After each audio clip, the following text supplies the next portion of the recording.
जय हिंद। आज हम इस वीडियो में यह जानने का प्रयास करेंगे कि आखिर एक जज, चाहे वो सुप्रीम कोर्ट का हो या फिर हाई कोर्ट का, उन्हें जो है कैसे उनके पद से हटाया जा सकता है। तो रिमूवल का पूरा प्रोसीड्यूर्स जो है जजेस इंक्वायरी एक्ट ऑफ 1968 में वर्णन है, बताया गया है।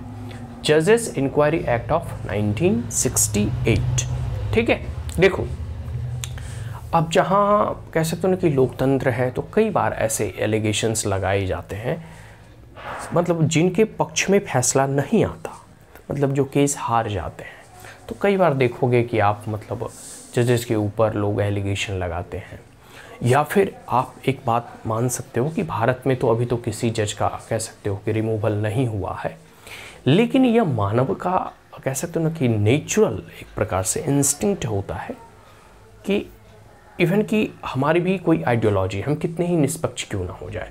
देखो, एक पब्लिक एडमिनिस्ट्रेटर हो या फिर जो न्यायालय या न्याय की कुर्सी पे बैठे हुए कोई बड़े न्यायाधीश हो, दे ऑल्सो कास्ट वोट, वह भी अपने वोट किसी को देते हैं। तो मतलब वह भी किसी न किसी आइडियोलॉजी या किन्हीं लोगों के द्वारा किए गए कामों से अधिक प्रभावित होते हैं। ठीक उसी प्रकार वह भी इसी समाज के हिस्से हैं, वह भी किसी न किसी कह सकते हो कल्चरल बैकग्राउंड से आते हैं, उनकी भी इंक्लाइंडनेस थोड़ी किसी न किसी विचारधारा के प्रति रहा होगा या रहता है। तो आप निष्पक्षता की बात ठीक है, एक न्यायालय को या एक पब्लिक एडमिनिस्ट्रेटर को, IAS या DM या कलेक्टर, जो भी पब्लिक ऑफिस या पद पे बैठते हैं, उन्हें निष्पक्ष होना चाहिए। उनके लिए पूरे के पूरे नागरिक जो हैं एक समान हैं। लेकिन कहीं ना कहीं अंदर में ऐसी भावना होती है कि हमें एक पार्टिकुलर आइडियोलॉजी, एक पार्टिकुलर सिद्धांत, एक पार्टिकुलर फिलॉसफी, एक पार्टिकुलर कल्चरल बैकग्राउंड से हम प्रभावित होते हैं और वह हमारे जीवन, हमारे पर्सनालिटी को इम्पैक्ट करता है, इफेक्ट डालता है उसके ऊपर, ठीक है। तो ठीक उसी प्रकार जज भी हमारे समाज के ही लोग वहाँ बनते हैं, ठीक है। वो तो कहीं मंगल ग्रह से नहीं आते। तो क्योंकि संविधान में ऐसा प्रावधान किया गया है कि कोई करप्शन हो, मान लेते हैं कोई न्यायाधीश घूस ले लेता हो, या किसी के कह सकते हो ना कि अपने भाई भतीजावाद या निपोटिज्म पे मतलब फेवर में फैसला सुना देता हो, तो ऐसी कोई परिस्थिति भविष्य में अगर उत्पन्न हो, इसके लिए हमारे संविधान में ऐसे कुछ प्रावधानों का जो है कह सकते हो वो सम्मिलित किया गया है, जिससे कुछ ऐसे मिसबिहेवियर या फिर कह सकते हो ना कि ऐसे अप्रत्याशित करप्शन या घूस वगैरह से निपटने के लिए। और सबसे बड़ा इसका मोटो यह था कि न्याय सबको न्याय संगत मिले, ठीक है।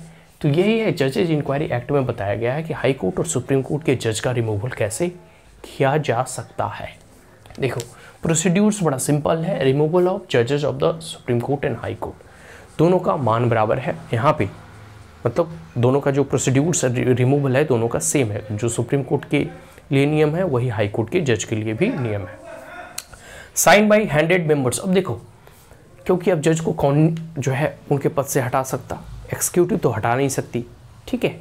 एग्जीक्यूटिव जो है 3 ऑर्गन है, कह सकते हो लेजिस्लेटिव, एग्जीक्यूटिव और कह सकते हैं जुडिशियरी। तो एग्जीक्यूटिव तो क्योंकि जुडिशरी के अंदर आती है तो वो उसे रिमूव नहीं कर सकती।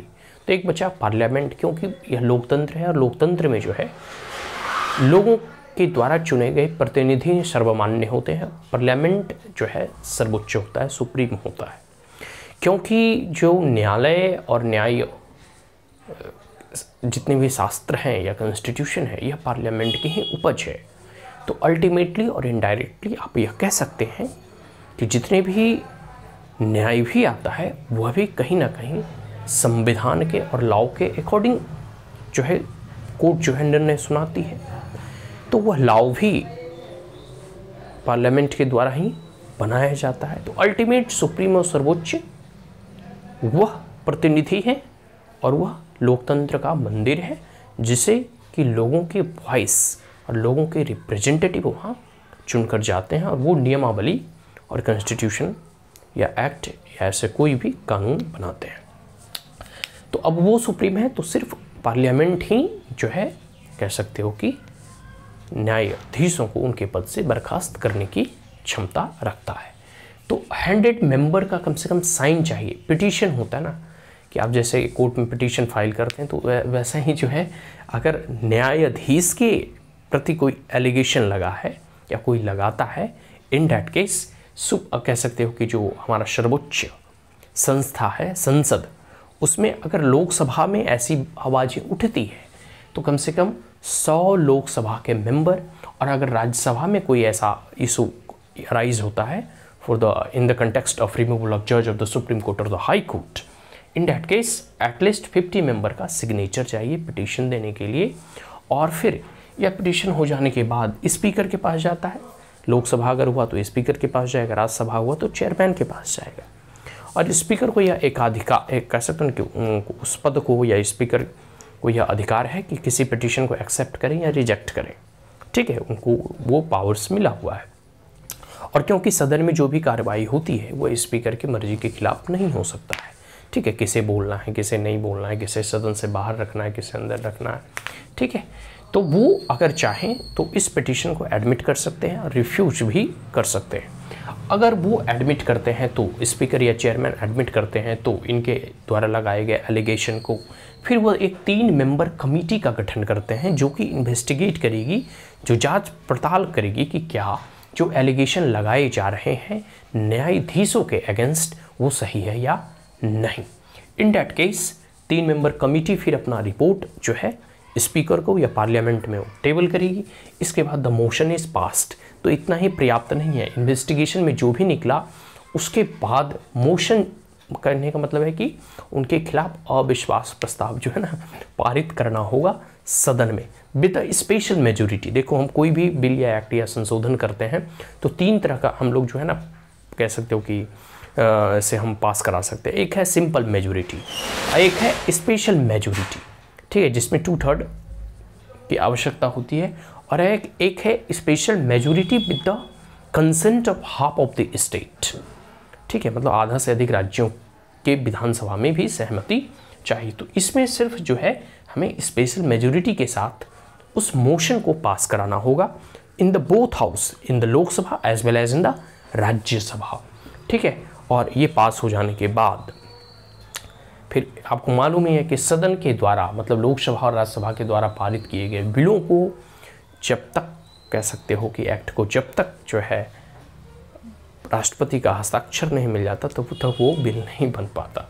तो प्रेसिडेंट के साइन होने के बाद फिर जो है सुप्रीम कोर्ट या हाई कोर्ट के न्यायाधीश को उनके पद से बर्खास्त किया जा सकता। तो यह एक इतनी लंबी जो है प्रोसीड्यूर्स बनाया गया है, क्योंकि कई बार ऐसा भी हो सकता है कि जो पार्टी अभी सत्ता में है वह इस मोशन का डर दिखा के न्यायालय और न्यायाधीश को हटा सकते हैं, ऐसा हो सकता है ना। लेकिन क्योंकि न्याय देना अपने आप में एक जटिल काम है और हो सकता है कि अभी सत्ता पक्ष में है उसी के खिलाफ जो है जजमेंट आ गया हो, तो सुप्रीम कोर्ट और हाई कोर्ट के जजों की कह सकते हैं ना कि एक प्रकार से उन्हें उनके पद से बर्खास्त ना किया जाए, तो इसलिए इतना जटिल प्रोसीड्यूर्स बनाया गया है। और भारत के लोकतंत्र में आज तक कोई भी जज हटाए नहीं गए हैं इस माध्यम से। हालांकि ये प्रोसीड्यूर्स है लेकिन अपने आप में बहुत ही जटिल है। देखो, ये चेक एंड बैलेंस के मेजर है। एक तो है कि न्यायाधीश को हमें सुरक्षित रखना है कि उनको टेन्योर से कोई धमका कर हटा ना दे कि भाई अगर तुम हमारे पक्ष में फैसला नहीं सुनाए तो हम तुम्हें सीट से मोशन के जरिए हटा देंगे। और यह भी चेक्स एंड बैलेंस का मेजर दिया गया है कि अगर न्यायाधीश कोई करप्शन करता है, कहीं घूस लेता है, तो उसे इस माध्यम से हटाया जा सकता है। तो ये चेक्स एंड बैलेंस के मेजर्स हैं जो हमारे संविधान में कई एक जगह अपनाए गए हैं। Is that clear? So that's all जजेस inquiry act of 1968। Thank you, have a great day.